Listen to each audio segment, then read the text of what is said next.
Hello students, path IAS academy में आप सभी का बहुत स्वागत है।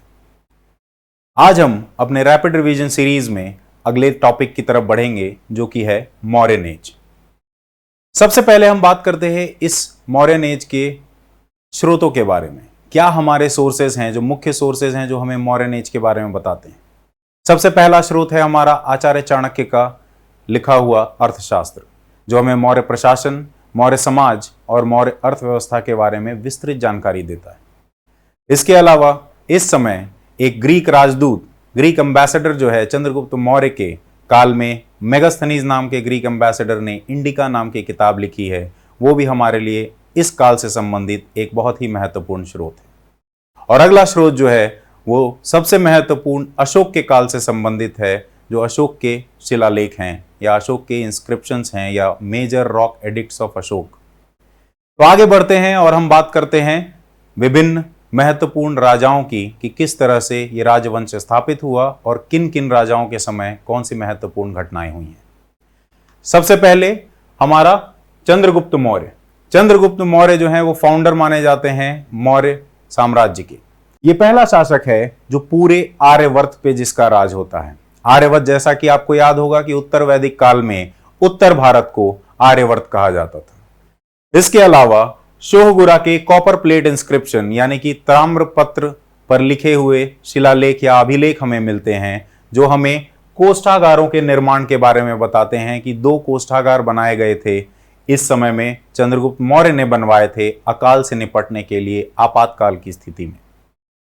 इसके अलावा इस समय में सेल्यूकस निकेटर और मौर्यंस के बीच में एक युद्ध लड़ा गया था 305 ईसा पूर्व।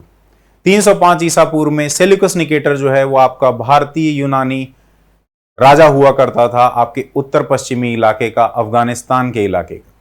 इस युद्ध में चंद्रगुप्त मौर्य की जीत हुई थी और सेल्यूकस निकेटर की हार हुई थी, जिसके बाद एक वैवाहिक गठबंधन जो है होता है चंद्रगुप्त मौर्य और सेल्यूकस निकेटर की बेटी हेलेना के बीच में। और अंतिम में इसने अकाल पड़ने के समय में, मगध में एक बहुत ही भीषण अकाल पड़ा था, उस समय में चंद्रगुप्त मौर्य ने जैन धर्म को अपनाया और अपने अनुयायियों के साथ भद्रबाहु, जो कि एक जैन भिक्षु हुआ करते थे, धर्म प्रचारक हुआ करते थे, उनकी अगुवाई में ये सारे लोग कर्नाटक के श्रवण बेलगोला जगह में चले जाते हैं, जहां बाद में हमें बाहुबली की या गोमतेश्वर की एक बड़ी सी 57 फीट की मूर्ति जो है बनाई गई है उस जगह पे। और यहां पे इन्होंने सल्लेखन की जो पद्धति है, इस सल्लेखन की पद्धति को अपनाया था और इसी के द्वारा इन्होंने अपना देह त्याग किया था। सल्लेखन की पद्धति में हम उपवास करते हैं अपना देह त्याग होने तक। ये जैन धर्म के अंदर एक बहुत ही प्रतिष्ठित अनुष्ठान है जो अपने जीवन काल के अंत में जैन धर्म के अनुयायी करते हैं। अगला राजा हमारा बिंदुसार है। बिंदुसार का नाम अमित्रघात या अमित्रोगेट्स जो है वो ग्रीक स्रोतों में हमें ये नाम मिलता है, और अमित्रघात जो है ये नाम हमें संस्कृत स्रोतों में मिलता है। इसके अलावा हमें इस समय के विदेशी संबंध के बारे में भी पता चलता है कि सीरिया के राजा एंटियोकस प्रथम से स्वीट वाइन, ड्राई फिग यानी कि अंजीर और एक सोफिस्ट यानी कि एक दार्शनिक जो है मंगवाया था बिंदुसार ने। बिंदुसार का कार्यकाल 297 से लेके 269 ईसा पूर्व तक है और इसे माना जाता है कि 2 सागरों के बीच के इलाके पर कब्जा करने वाला जो सम्राट है वो बिंदुसार है। अब ये 2 सागर के बीच के इलाके कौन से हैं? आपका जो दक्कन का इलाका है, पेनिनसुलर रीजन जो है वो 2 सागर के बीच में, और महाजनपद काल में यहाँ पे अस्मक महाजनपद पाया जाता था, उस पर कब्जा करने का काम बिंदुसार ने मौर्य काल में किया है। उत्तर भारत पूरी तरह से कब्जे में आ चुका है किसके समय में? चंद्रगुप्त मौर्य के समय में। बिंदुसार के समय में दक्षिण भारत में, दक्कन में जो है मौर्य साम्राज्य का विस्तार होता है। इसके समय में ग्रीक एम्बेसडर या ग्रीक राजदूत डेमियाचौस जो है इसके दरबार में थे, और जो एक हेटेरोडॉक्स सेक्ट है या एक विधर्मी धर्म है, एक विधर्मी संप्रदाय है, आजीवक संप्रदाय, उसके अनुयायी बन जाते हैं बिंदुसार अपने कार्यकाल में। आगे बढ़ते हैं और अगले शासक के बारे में बात करते हैं जो सबसे महत्वपूर्ण है, वो है अशोक वर्धन मौर्य। अशोक का कार्यकाल 269 से लेके 232 ईसा पूर्व तक है और ये तक्षशिला के वाइसरॉय के रूप में भी इन्होंने कार्य किया है अपने पिता यानी कि बिंदुसार के समय में। इसके अलावा इकलौता युद्ध जो अशोक ने अपने कार्यकाल में, अपने शासन में लड़ा है, वो कलिंग का युद्ध है। कलिंग पर विजय के क्या कारण थे?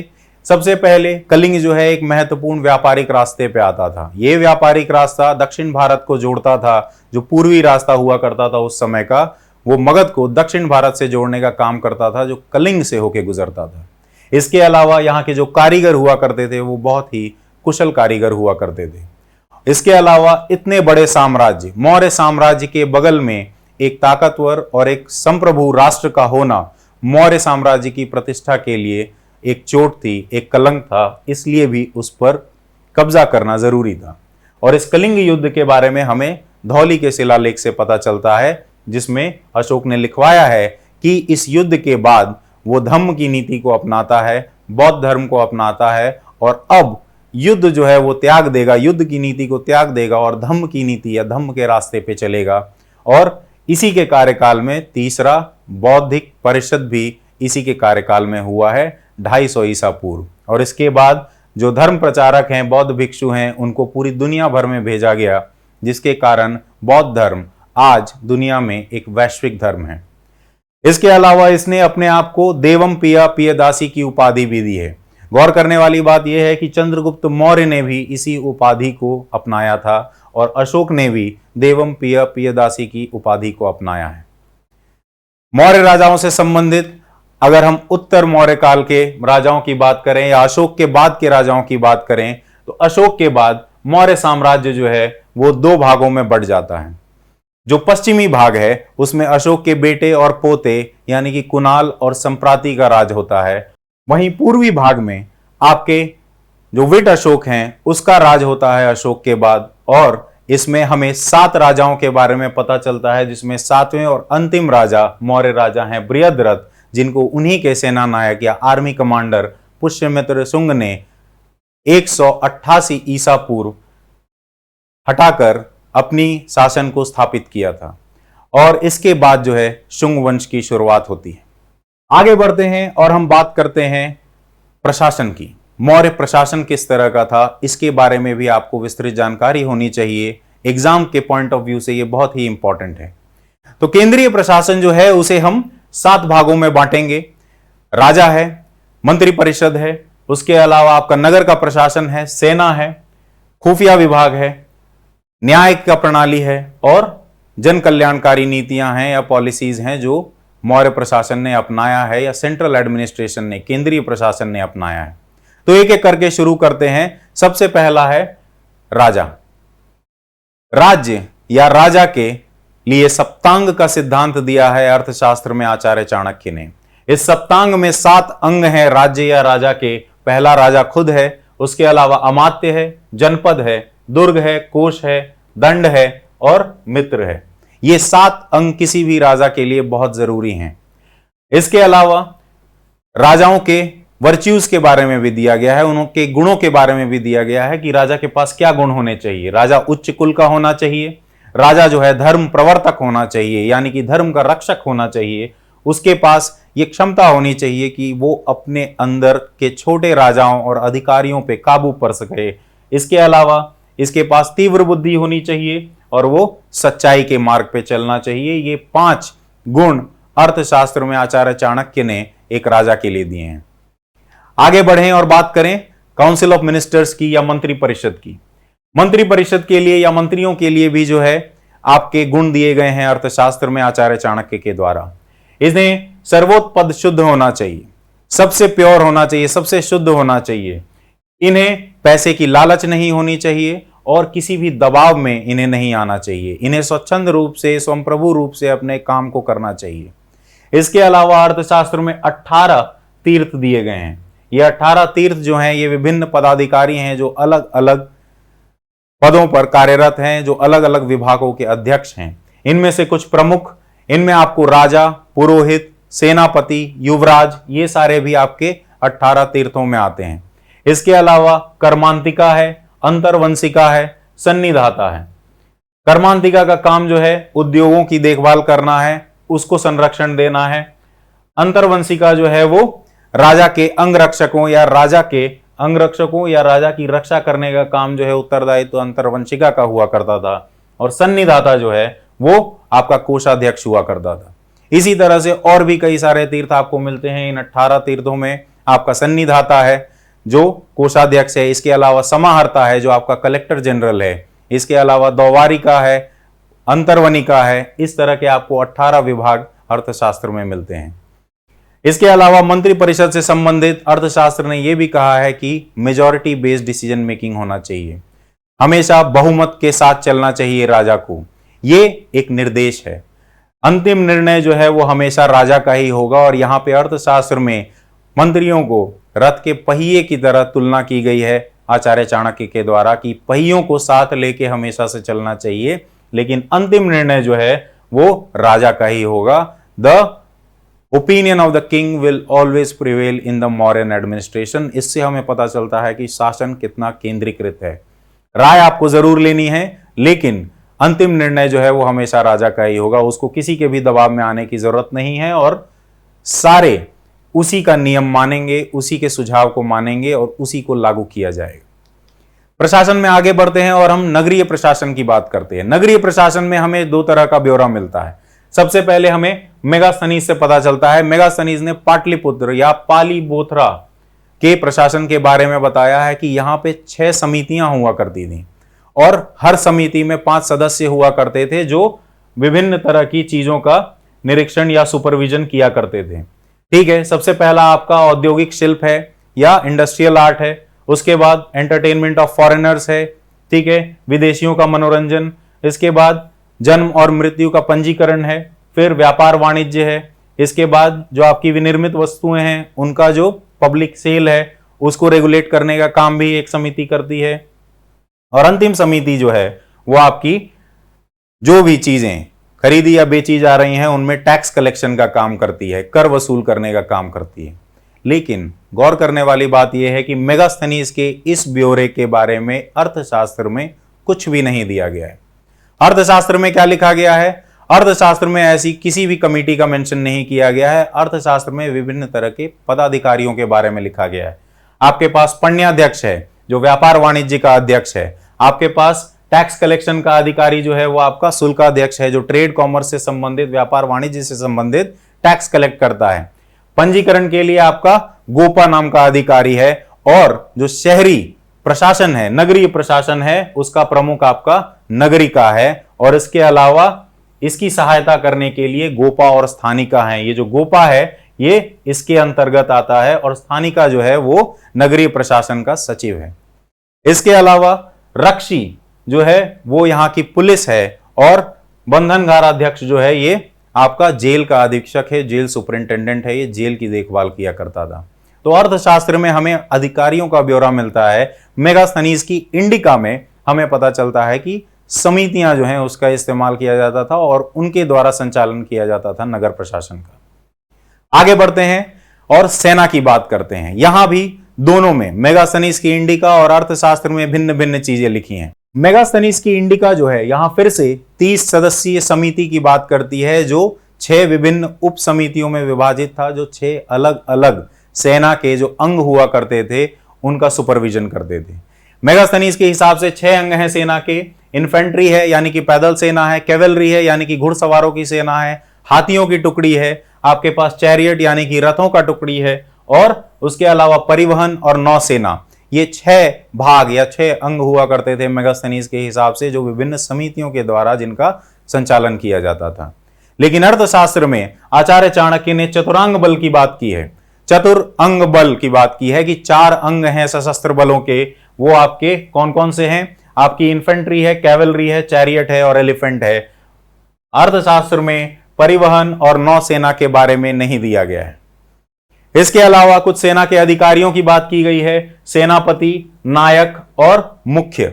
ये जो हैं आपके सेना के पदाधिकारी हैं। सेनापति सबसे उच्च पदाधिकारी है, उसके नीचे नायक है, फिर उसके नीचे मुख्य है। इसके अलावा आयुधगाराध्यक्ष, ये आपके जो शस्त्रागार थे उनका अध्यक्ष है। इसके अलावा आपका रथाध्यक्ष है, रथाध्यक्ष जो है वो रथों की टुकड़ी का अध्यक्ष है। हस्ताध्यक्ष जो है वो आपका हाथियों की सेना का जो है अध्यक्ष है, उसे हस्ताध्यक्ष कहा जाता है। तो इस तरह के अधिकारियों और चतुरांग बल की बात की है अर्थशास्त्र में आचार्य चाणक्य ने। आगे बढ़ें और खुफिया विभाग की अगर बात करें तो अर्थशास्त्र में जितने भी गुप्तचर हैं उन गुप्तचरों को गूढ़ पुरुष का नाम दिया गया है।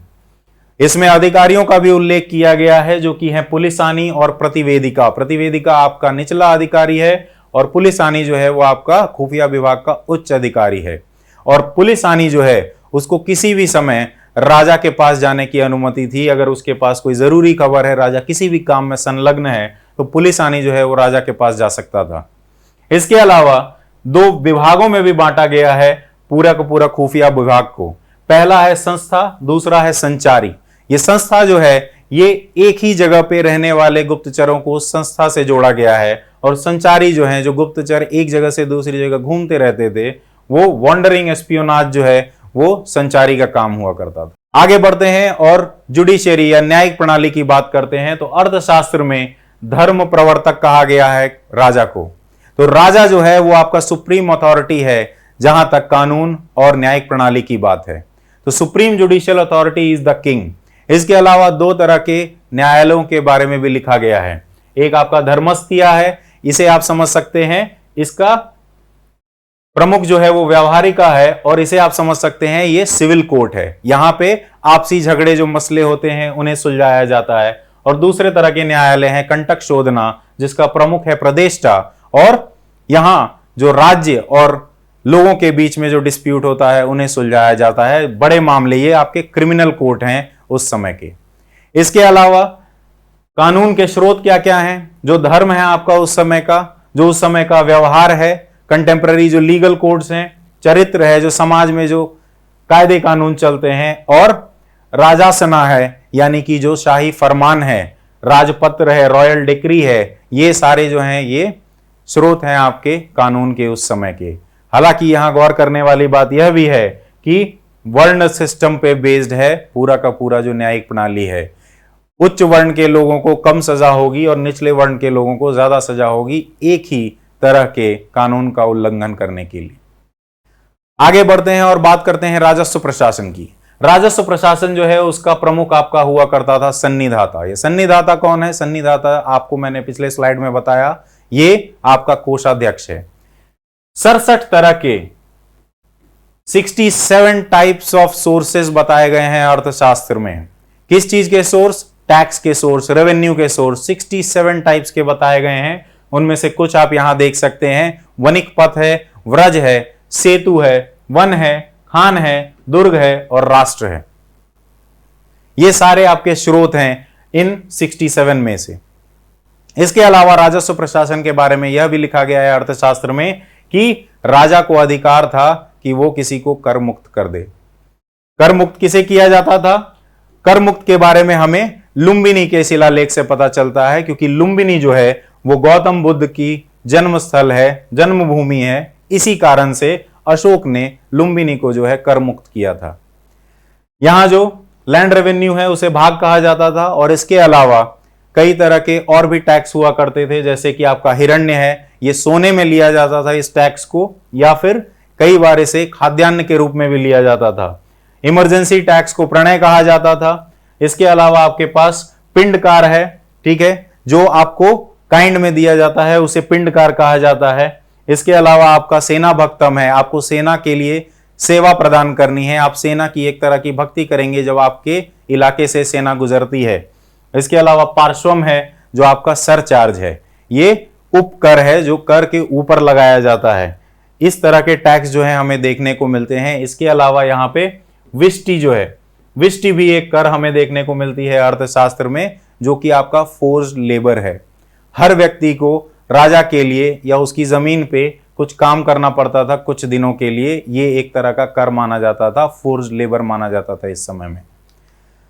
आगे बढ़ते हैं और प्रोविंशियल और लोकल एडमिनिस्ट्रेशन को एक चार्ट में समझने की कोशिश करेंगे। आपका प्रोविंशियल एडमिनिस्ट्रेशन जो है उसे, प्रोविंसेस को जो है चक्र कहा जाता है, प्रांतों को।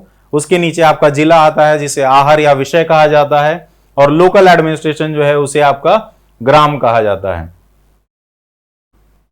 प्रोविंसेस के या चक्र के हेड कौन है, प्रमुख कौन है? आपका कुमार अमात्य या महामात्य, महामात्ता या महामात्य जो है ये आपके प्रोविंसेस के हेड हुआ करते हैं। डिस्ट्रिक्ट एडमिनिस्ट्रेशन का प्रमुख कौन है?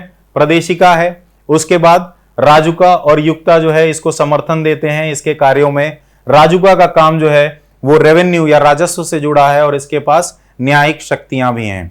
इसके अलावा युक्ता जो है ये आपका सचिव है जिला प्रशासन का। स्थानीय प्रशासन में ठीक उसी तरह से ग्रामिका जो है आपका प्रमुख है, गोपा जो है वो सहायता प्रदान करता है और इसके साथ साथ पंजीकरण की बात हमने पीछे देखी ही है। इसके अलावा ये राजस्व से संबंधित काम भी करता है और स्थानिका जो है ये आपका सचिव है पूरे प्रशासन के लिए।